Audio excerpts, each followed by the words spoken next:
Առաջին լրատվական շարունակում է աշխատանք հանրայինի ուղիղ եթերում բարի երեկո, եթերաժամի նորությունները նախ համառոտ։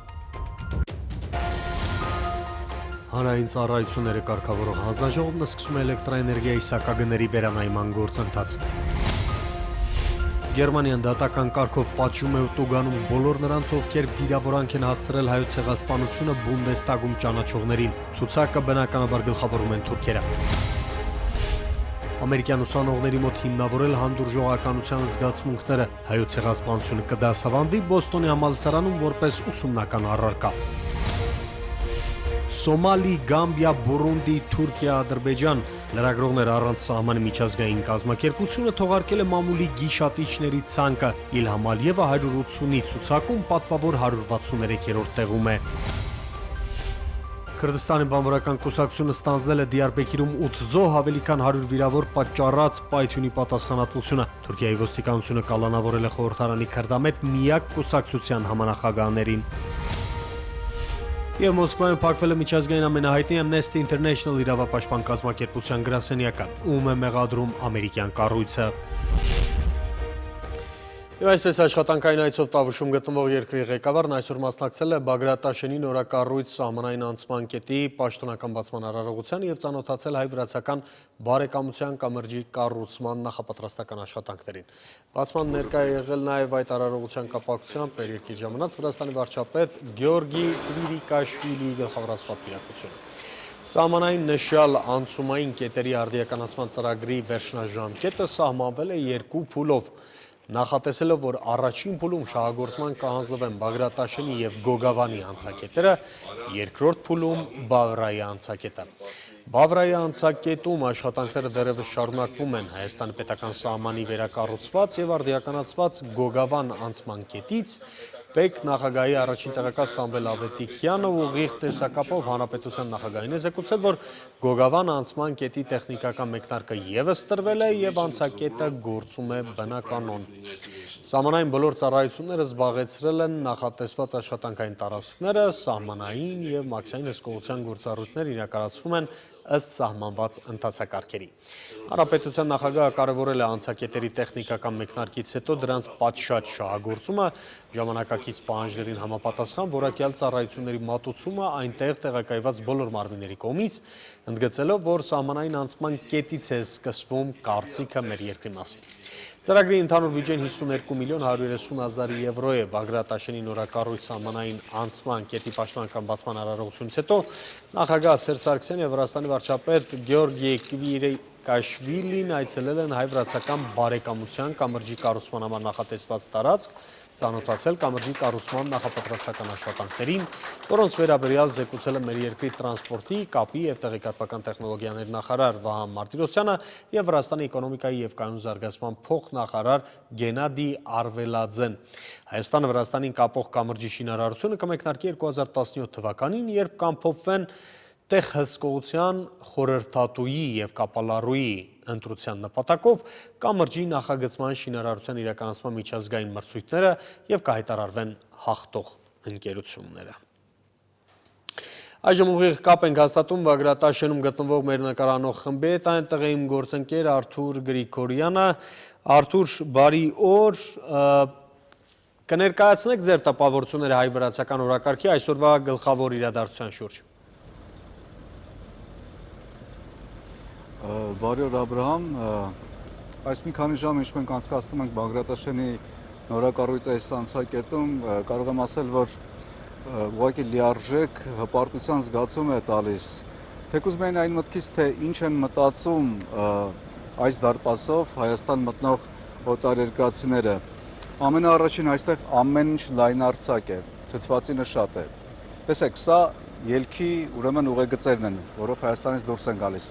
Աչից 2 գիծ միայն նախատեսված է բեռնատարների համար։ Հիմա դուք տեսնում եք, քանի մեքենա են կարողանում միաժամանակ սպասարկել։ Այստեղ մի քանիսն էլ դեռ սպասում են։ Հաջորդ 2 գծերը, ահա, իմ թիկունքում, նախատեսված են մարդատարների համար։ Եվ սա դեռ մեկ ուղղությամբ, ինչպես ասացի, Հայաստանից դուրս գալուց։ Քիչ այն կողմ, մոտ 30-40 մետրի վրա արդեն Հայաստան մուտք գործողն են, նույնպիսի կառույց տեղակայված է այն կողմում։ Եվ փաստորեն կարելի է ասել, որ հատկապես այն պիկ շրջաններում, երբ մեր երկիրը ունենում էր սպասարկման, ուրեմն մարդկանց սպասարկելու խնդրեմ, դա հատկապես ամառային արձակուրդային շրջաններ, դրան կարելի է այլևս ասել հաջողություն։ Ես կուզեի որոշակիորեն խոսել տեխնիկական հագեցվածության մասին, ուրեմն մենք տեսանք այստեղ սարքավորումներ, որոնք դոնոր կազմակերպությունների ներկայացուցիչների հավաստմամբ ուղղակի իրանք ասում էին, որ սրանք լավագույնն են, ինչ աշխարհում կան։ Այդ նույն ռապիսկանները, որոնք նախատեսված են հենց այս նույն բեռնատարների մանրակրկիտ զննման համար, ուրեմն տեսեք, նրանց ռենտգեն ուժը, կարողությունը կամ թափանցելիությունը այնպիսին է, որ թույլ է տալիս, ասենք, 30 սանտիմետրանոց անգամ մետաղյա շերտի ետևում հայտնաբերել 1 միլիմետրանոց որևէ դետալ։ Անգամ եթե դա լինի, ասենք, թեկուզ պլաստիկե ինչ-որ փաթեթի մեջ գտնվող թմրանյութ կամ որևէ արգելված ենք ցանկացած բան, անգամ 1 միլիմետր, ուրեմն հնարավոր է լինում հայտնաբերել։ Ուրեմն կան գյուղատնտեսության նախարարության, ուրեմն կազմում գործող այդ ֆիտոսանիտարական ծառայության համար այն դեպքերում, երբ ներկրվող կամ թեկուզ արտահանվող սննդամթերքի հետ կլինի որևէ խնդիր, ուրեմն այդ սառնարանները նախատեսված են այդ ապրանքը պահելու համար, նաև փորձանմուշները եւ մարդիկ այլևս ուրեմն նվազագույնի կարող են հասցնել կորուստները։ Մի խոսքով տպավորությունը այնպիսին է, որ եթե ես մեկ նախադասությամբ ասեմ եւ կարճ,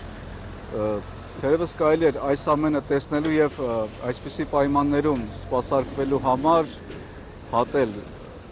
թեկուզ հենց այնպես, հատել հայ-վրացական սահմանը եւ ես կառաջարկեի այս պահին ուրեմն պատասխանատուների միջազգային եւ հայաստանյան պաշտոնյաներից լսել նրանց կարծիքը կատարված աշխատանքի եւ այս ամենի մասին։ Խնդրեմ։ Ես ուղղակի պարտություն եմ ապրել, երբ նոր շրջում էի այս շենքով, որովհետև արդիական մասնաշենք է կառուցված, արդիական մաքսակետ է կառուցված եւ նախորդի հետ համեմատելու եզրեր նույնիսկ չեմ կարող գտնել։ Մոտ ապագայում մենք կունենանք նաեւ մեկ պատուհանին հասնելու գաղափարը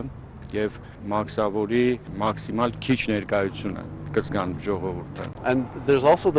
Սահմանային անցակետը առաջին բանն է, որի հետ ցանկացած այցելու բախվում է երկիր գալիս, ուստի շատ կարևոր է, որ գործարարները եւ պոտենցիալ ներդրողները տեսնեն ինչքան սահուն, ինչքան արդիական եւ լավ է կազմակերպված ամեն ինչ հենց սկզբից։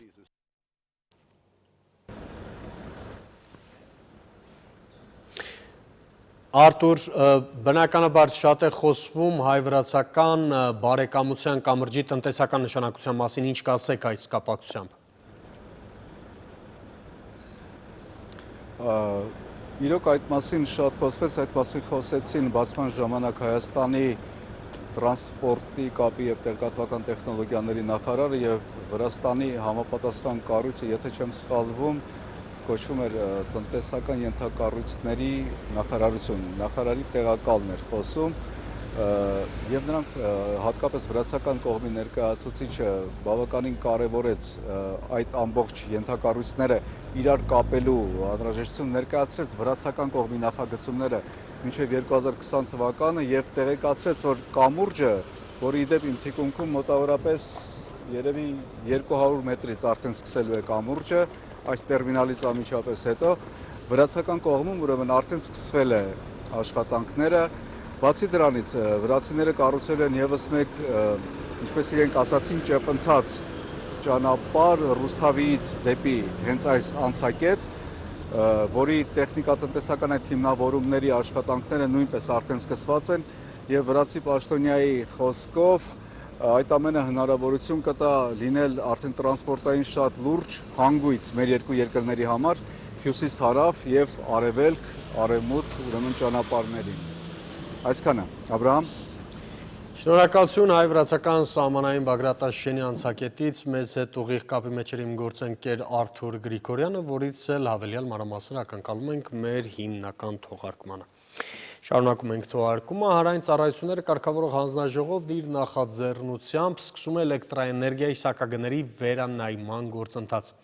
Այն նախատեսում է հաշվի առնելով 2017 թվականի փետրվարի 1-ից մինչև 2018-ի փետրվարի 1-ն ընկած ժամանակահատվածի համար կանխատեսվող էլեկտրական էներգիայի արտադրության, ներկրման և արտահանման հաշվեկշիռը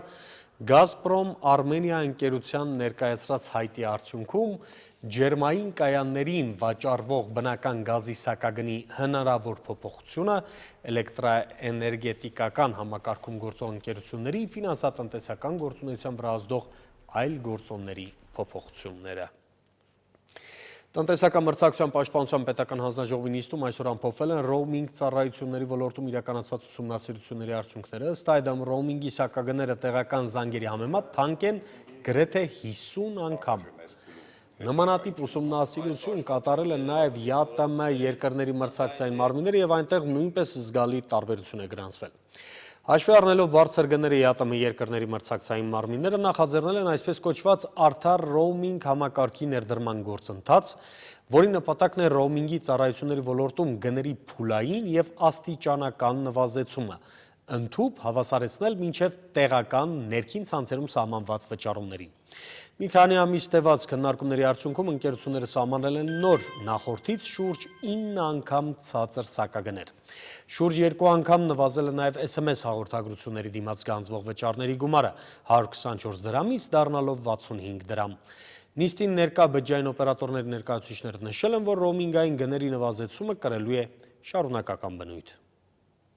Համատեղ աշխատանքների արդյունքում մենք այսօր արձանագրում ենք, որ հայաստանյան բաժանորդների համար ռոմինգի հեռախոսազանգերի գները զգալիորեն իջել են։ Եթե նախկինում Ռուսաստանից, Բելարուսից, Ղազախստանից դեպի Հայաստան կատարվող ռոմինգ հեռախոսազանգերի գները կազմում էին մինչև 2150 դրամ, ապա այսօր դրանք զգալիորեն նվազել են եւ միջինում կազմում են 1 րոպեի համար 250 դրամ։ Նվազումը կազմել է շուրջ 9 անգամ։ Նոյեմբերի 3-ի լույս 4-ի գիշեր Արցախի հետ սահմանին Ադրբեջանը հրադադարը խախտել ավելի քան 41 անգամ, մեր դիրքապանների ուղղությամբ այս ընթացքում արձակելով շուրջ 530 կրակոց։ Շփման գծի արևելյան եւ հյուսիսային ուղղություններում ադրբեջանական զինուժը կիրառել է ԴՇԿ տիպի խոշոր տրամաչափի գնդացիր։ Պաշտպանության բանակի առաջապազորամասերը հիմնականում ձեռնպահ են մնացել պատասխանատվողություններից եւ շարունակել իրականացնել մարտական դիրքերի հուսալի պահպանություն։ Տարբեր ոլորտներում երկկողմ գործակցության ամրապնդման ուղղված քայլերն են Բեռլինում քննարկել Գերմանիայի եւ մեր երկրի արտգործնախարարները։ Էդվարդ Նալբանդյանը բարձր է գնահատել Բեռլինի կողմից Հայաստանում ընթացող բարեփոխումներին ցուցաբերվող աջակցությունը։ Ֆրանկ Վալտեր Շտայնմայերն ու Էդվարդ Նալբանդյանը քննարկել են իրավիճակը Մերձավոր Արևելքում, մասնավորապես Սիրիայում, մտքեր փոխանակել փախստականների հոսքի եւ նրանց ինտեգրման հետ կապված հարցերի շուրջ։ Լեռնային Ղարաբաղի հիմնախնդրի կարգավորման գործընթացի համատեքստում Էդվարդ Նալբանդյանը ՀԱԿ գործող նախագահ Ֆրանկ Վալտեր Շտայնմայերի ուշադրությունը հրավիրել այն, որ Ադրբեջանն է հրաժարվում կյանքի կոչել հիմնահարցի հանգուցալուծման գործընթացի առաջմղման նպատակով համապատասխան պայմանների ստեղծման ուղղված Վիեննայի եւ Սանկտ Պետերբուրգի գագաթնաժողովներին ձեռք բերված պայմանավորվածությունները։ Ավելին, շարունակում է սրել իրավիճակը Ադրբեջանի եւ Լեռնային Ղարաբաղի միջև շփման գծում։ Զրուցակիցները համակարծիք են եղել, որ Ղարաբաղյան հիմնախնդրի խաղաղ կարգավորումը չունի այլընտրանք։ Գերմանիայում սկսել են դատական հետապնդումների եւ տուգանքների ենթարկել հայոց ցեղասպանության վերաբերյալ Բունդեստագի բանաձևի կողմնակիցներին, դատապարտողներին։ Ծագումով թուրք-գերմանացի պատգամավորների հասեին բանաձև պատճառով սպառնալիքների գործով առաջին դատական որոշումները արդեն կայացվել են։ Ձախերի կուսակցության արտաքին քաղաքականության հարցերով փորձագետ Սևիմ Դաղդելենին անառակի որդի անվանելու համար Բեռլինի վարչական դատարանը մի թուրքի տուգանել է 600 եվրոյով։ Իսկ կանաչների կուսակցության պատգամավոր դարձյալ ազգությամբ թուրք Ջեմ Օզդեմիրին Շամ որդի կոչելու համար էլ մեկ ուրիշ թուրքի պարտավորեցրել են վճարել 700 եվրո։ Երկու թուրք պատգամավորները գոհ են դատարանի որոշումներից։ Բոստոնի համալսարանի Էլի Վիզելի անվան հրեական հետազոտությունների կենտրոնը ընթացիկ ուսումնական տարվանից ուսանողներին առաջարկում է հոլոքոստի եւ ցեղասպանագիտության դասընթացներ։ Բուհի կայքեջում մասնավորապես նշված է, մեջբերում եմ։ Թեև մեծ ու փոքր ցեղասպանություններ են տեղ գտել ողջ պատմության ժամանակ, դասընթացները կենտրոնանալու են 1900-ականների շրջանի վրա, որը ներառելու է 1915 թվականի հայոց ցեղասպանությունը, երբ թուրք-օսմանյան կայսրությունը ոչնչացրեց ու տարագրեց 1,5 միլիոն հայերի, որոնց մեծ մասն օսմանյան պետության քաղաքացիներ էին։ Կենտրոնում դասավանդելու են նաև հրեաների ողջակիզման, Կամբոջայի, Ռուանդայի և մարդկության դեմ գործած այլ ոճիրների մասին։ Բոստոնի համալսարանի ուսանողները ոչ միայն կսովորեն պատմություն, այլև դասեր կառնեն պատմությունից, այս առիթով նշում է Բուհի կայքը։ Ուսումնական ծրագրի ղեկավարներն են համալսարանի պրոֆեսորներ Նենսի Հարովիցը և Սիմոն Փայասլյանը։ Վերջինս հայտարարել է, որ չնայած ՄԱԿ-ի կողմից ընդունված ցեղասպանության կոնվենցիային, մարդկության դեմ ոճիրները շարունակվում են։ Այդ պատճառով էլ կարևոր է դառնում հասարակության հետ աշխատանքը, մարդկանց մեջ տարբեր էթնիկ կամ կրոնական խմբերի նկատմամբ ատելության բացառումը։ Նշված ուսումնական դասընթացը նաև ձգտելու է ակադեմիական և քարոզչական ճանապարհով ուսանողների մոտ հիմնավորել հանդուրժողականության զգացմունքները։ Իդեպ, Բոստոնի համալսարանը շուրջ 1 տասնամյակ առաջ ղեկավարում էր մեր հայրենակից Ամերիկայի Արամ Չոբանյանը Բուհի գործող նախագահին իր լիազորությունները փոխանցեց 2005 թվականին։ Թուրքիայի Դիարբեկիր քաղաքը ցնցած հուժկ ու պայթյունի զոհերի թիվը հասել է 8-ի, իսկ վիրավորներին 100-ից անցնում է։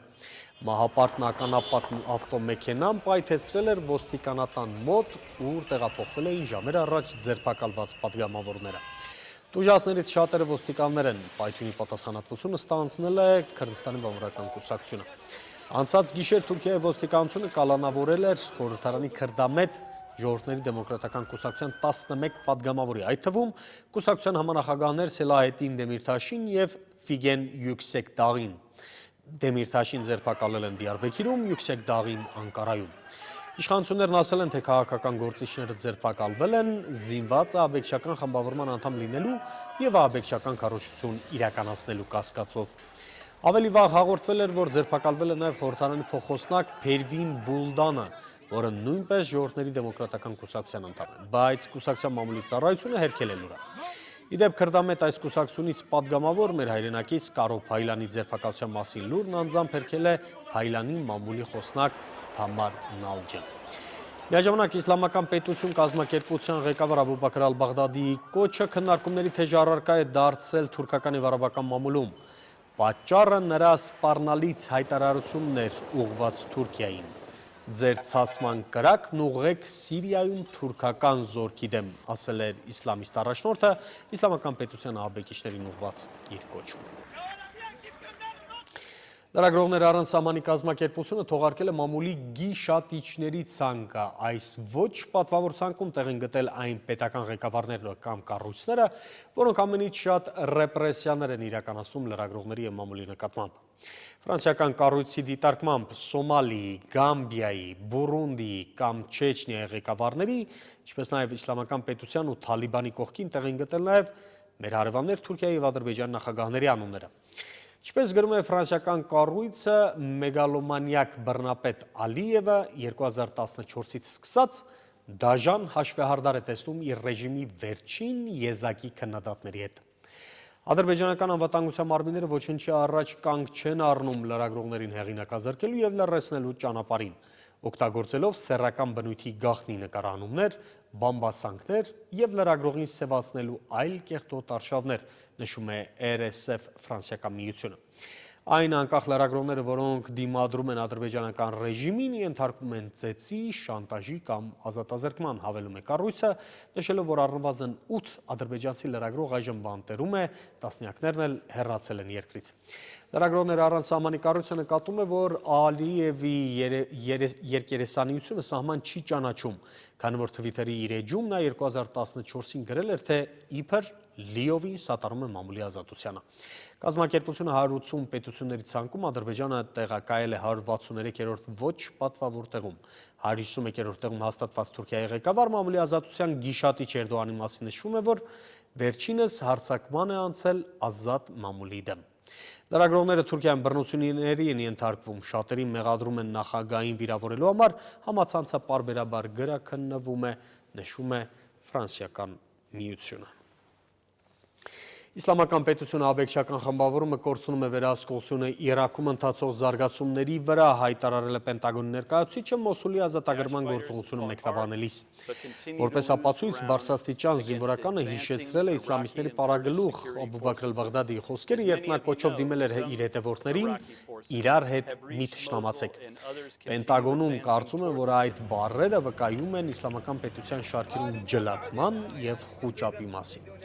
Արևմտյան աղբյուրները հենվելով հատուկ ծառայությունների տվյալների վրա գրում են, որ Ալ-Բաղդադին, ով ջերմեռանդորեն կոչ էր անում իր կողմնակիցներին չթողնել Մոսուլը, շտապել է լքել ազատագրվող քաղաքը։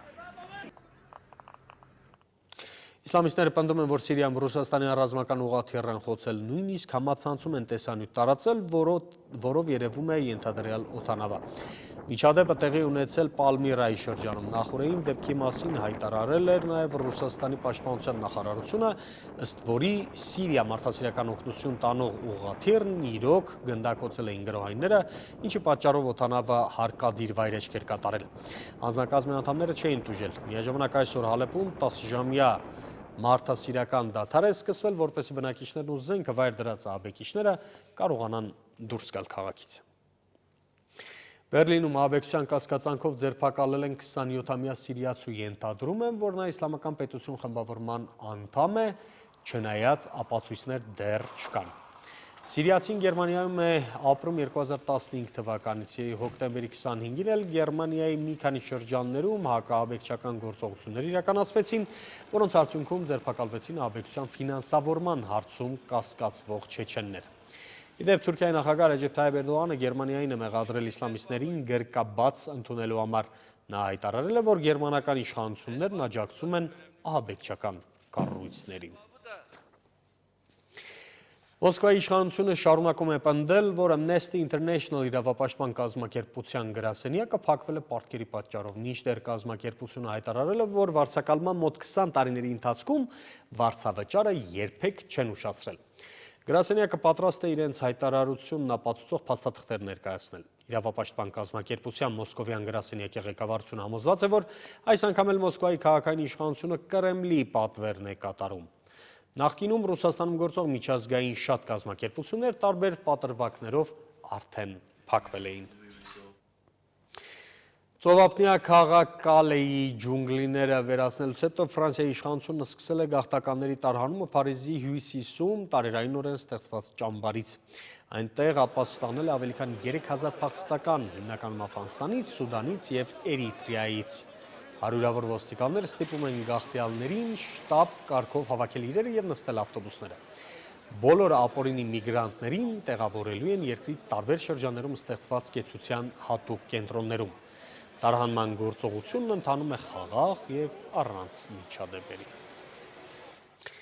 Վերադառնանք Հայաստան դեպի բարեկեցիկ կյանք կամ վերջ վագոն տնակային պայմաններին։ Ավետիսյանների ընտանիքը Գեղարքունիքի մարզում 15-րդն է,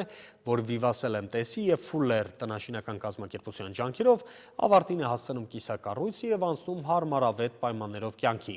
Այլևս չկան խոնավ թիթեղյա պատեր, անձրևաջրեր ու կաթացող առաստաղ։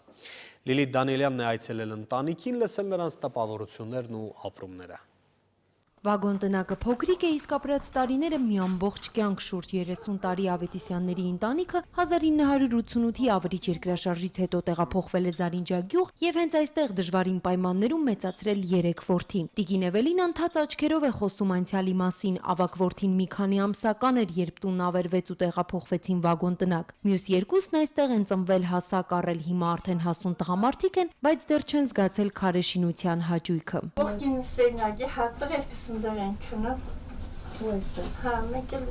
Դեռևս 90-ականներին նոր բնակարան ունենալու հավատով ընտանիքը փորձել է շինարարություն սկսել երկաթե կացարանի կողքին, բայց այդպես էլ չի հաջողվել, հոգսերը շատ էին։ Սկսեցինք բնակարանի շինարարությունը եւ ֆինանսի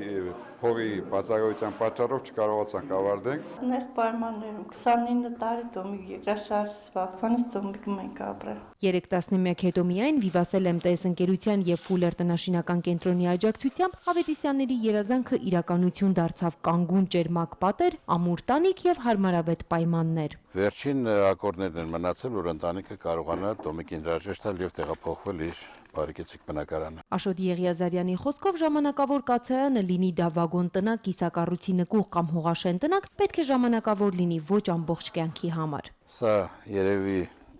շատ մեծ երջանկություն եւ բեկում կմցեն այս ընտանիքի կենցաղի մեջ։ Այսօր ծնողները հստակ ծրագրեր ունեն, ասում են նորամուտից հետո անելիքները շատ են։ Հավալից հետո երեխաների պսակելու եմ, տղաներին, վեզերին, երկուսին պարտադիր, մենք երկար ենք սպասել այդ օրվան։ Ուզում ենք շենքը բրծնենք, ամսացնենք։ Վերջին 5 տարիների Vivatel MTS-ի եւ Fuller տնաշինական կենտրոնի համագործակցության արդյունքում բնակարանաշինության ծրագրով Արագածոտնի մարզում տունը վերանորոգել կամ կիսակառույց տան շինարարությունն ավարտին է հասցրել 15 ընտանիք։ Լիլիթ Դանելյան, Հովանես Քյոսեյան, Առաջին ալիք։ Եղանակի հարաբերական տաքացումը խոստումնալից է Սիսիանցի այգեգործ Սպարտակ Ավետիսյանի համար։ Նա իր հողամասում մի քանի տարի է, ինչ փորձում է էկզոտիկ մրգեր աճեցնել։ Արդյունքները հակառակ բնակլիմայական կամակորություններին հուսադրող են, ծառերն արդեն փարթամացել են, տալիս են ցանկալի պտուղն ու իրենց շուրջ հրավիրում անցորդներին։ Նելի Միրզախանյանն այցելել այգի, զրուցել այգեգործի հետ առաջիկա ծրագրերի շուրջ։ Բանանի հայրենիքը հարավային եւ հարավարևելյան Այսյան է համարվում, բայց արի ուտես, որ Կապանի տարածաշրջանի Ծավի համայնքում 4 տարի առաջ տնկված բանանի ծառը կարող է ծաղկել ու նույնիսկ փոքրիկ պտուղներ տալ։ Կա դիմացկուն չէ, շուտ վախցնում է, տանում է եւ երբ ապրիլից մինչեւ նոյեմբեր այդ ընթացքում ինքը չի հասցնում, էլ համ աճի, համ ծաղկի, համ բերք հասունացնի։ Հետաքրքրությունը պուրպտուն միտքն է դրդել Սպարտակ Ավետիսյանին տնամերձայգում մեր բնակլիմայական պայմանների համար անսովոր այս պտուղը աճեցնել։ Ես տարի որոշել եմ անանաս աճեցնել, կարդացել եմ բանում։ Կոմպյուտերով նայել եմ, որ հնարավոր է, ու փորձել եմ դրել տնային պայմանում։ Ամառը հանեմ, ձմեռը ներսում ու հնարավոր է ստացած։ Այդ մտքումս հիմա դա է։ Կապան, Ծավ, Մեղրի ռազմավարական նշանակության ավտոմայրուղին անցնում է Սպարտակ Ավետիսյանի տան մոտով։ Ասում է անգամ վարորդների ու զբոսաշրջիկների ուշադրությունից չի վրիպում անսովոր ծառատեսակը։ Շատ դեպքերում էլ ծառն է իրեն մատնում իր բարձրությամբ ու փարթամությամբ։ Գալիս է թույլ կտակ նկարվենք, այնչի չէ, եկեք մտնում են արանք ու նկարվում են իրանց համար, սիրուն գնում են, հետաքրքրություն ձգում է էլի։ Հիմա որոշել եմ այն վերևում մի փոքր տեղ եմ բացել նոր, սրանից տանեմ դնեմ անմիջապես ճանապարհի մոտ լինի, աճի ու գրավի մարդկանց։ Բանանից բացի արդեն 7 տարի է Ծավի հողում արմատավորվել է էկզոտիկ մեկ այլ միրգ՝ կիվին։ Ի տարբերություն բանանի, կանաչ միրգը հավակնում է դառնալ եկամտաբեր բիզնես։ Անշատային շատ էր բերքը, այնքան շատ էր, որ դաժե շուկա հանեցի։ Բայց այս տարի մի քիչ եղանակը որ ցուրտ էր, մարտին ցուրտահարություն էր, ազդեց ծաղիկների բանի ծաղի վրա։ Սեփական ձեռքերով աճեցրած կիվին որակապես տարբերվում է շուկայում վաճառվողից, չափերով փոքր է, համով քաղցր։ Երբ ծառի տերևները կսկսեն դեղնել, ուրեմն բերքը քաղելու ժամանակը հասունացել է։ Նելի Միրզախանյան, Արթուր Հրապետյան, Առաջին ալիք։ Հայտնի լեզվաբանի հերթական գիրքը դարձյալ կապված է հայրենի եզերքի հետ։ Լավրենտի Միրզոյանի «Տավշո արմատներ» գրքի շնորհանդեսի առիթը մեկ հարկի տակ է համախմբել քաղաքական, հասարակական, գրական, մարզական, մշակութային ոլորտներում գործող հանրությանը ծանոթ եւ երբեմն նաեւ անծանոթ տավուշիներին։ Գիրքը ներառում է Տավուշի մարզն ամբողջությամբ, Իջևանի, Դիլիջանի, Բերդի եւ նոյեմբերյան տարածաշրջանների պատմությունները։ Աշխատությունը հեղինակը նվիրել է պատմական գիտությունների դոկտոր պրոֆեսոր ծնունդով Տավուշ գյուղից Հրայր Դարփինյանի հիշատակին, բացահայտել գրական ու մշակույթի մի խումբ հայտնի դեմքերի՝ Մովսես Արազիի, Մարո Մարգարյանի, Վահամ Միրաքյանի, Նարաշ Լեփչյանի Տավշո արմատները, որոնք ըստ գրողի կապված են Շուլավերի տարածաշրջանի ստեղծման հետ։ Տավշո արմատները յուրահատուկ փաստաթուղթ է մեր աշխարհի մասին, թե մարդկանց իմաստով, թե ընդհանրապես Տավուշը որպես հայության կյանք իր ամբողջ պատմամշակութային արժեքով, հոգևոր արժեքով, եւ ուրախ եմ, որ այս փաստաթուղթը դրված է մեր սեղանին որպես ծանոթության առաջին քայլը, որով մենք լայն հորիզոն ենք բացում, տեսնելով թե ինչպիսի մեծ ներդրում եւ ներկայություն ունեցել Տավուշ աշխարհը ընդհանրապես հայության կյանքում։ Այսքանը մեր հաջորդ հանդիպումը մեր հիմնական թողարկմանն է երեկոյան 9-ին առայժմ։